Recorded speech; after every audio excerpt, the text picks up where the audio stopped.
두 검객이 낭창낭창한 대나무를 밟고 우아하게 날아다니며 솜씨를 기릅니다. 이 명장면을 찍은 곳은 중국 황산 자락의 대나무 바다입니다. 사람 키 10배 되는 모죽이 숲을 이뤄서 끝없이 펼쳐지죠. 이 모죽을 키우는 농부들은 씨앗 뿌려 정성껏 물과 거름을 주지만 4년이 지나도록 불과 3cm만 내밀 뿐입니다.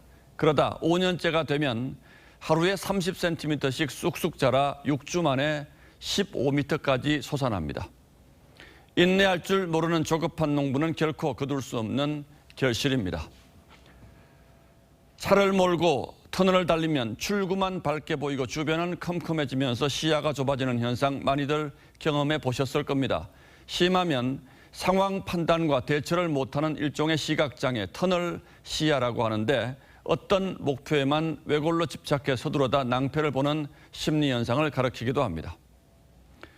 수도권 백신 접종자들 실외에서 마스크를 벗은 지 사흘 만에 정부가 도로 쓰라고 권고했습니다. 앞서 5명 이상 모임과 영업시간 제한 완화는 시행 전날 연기했습니다. 확진자가 급증하면서 4차 유행 위기가 고조되자 부랴부랴 거둬들인 겁니다. 이미 지난달 초부터 거리두기 완화를 예고하면서 시민들의 경각심이 느슨해진 탓도 물론 있을 겁니다. 하지만 그때 이미 이런 결과를 예측한 전문가들이 적지 않았고 정은경 청장 역시 수도권 통제가 매우 중요하다, 더 강력한 조치를 진행하겠다며 경고한 바 있습니다. 그러나 결과적으로 이런저런 상반된 메시지가 쏟아지면서 결국 또 화를 불렀습니다. 방역은 선심 쓰듯 완급을 조절하는 대상이 아닙니다. 방역 성과를 하루빨리 과시하고 싶은 욕심이 앞선다면 방역 전선은 흐트러질 수밖에 없습니다.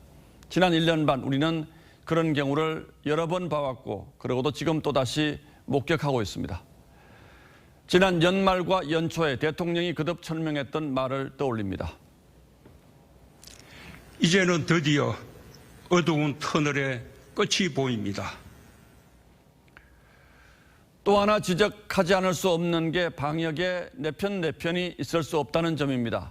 작년 개천절 보수단체 집회 당시 대통령은 이웃의 삶을 무너뜨리는 반사회적 범죄라고 했고 광복절 종교단체 집회는 국민의 생명을 위협하는 용서할 수 없는 행위라고 질타한 바 있습니다.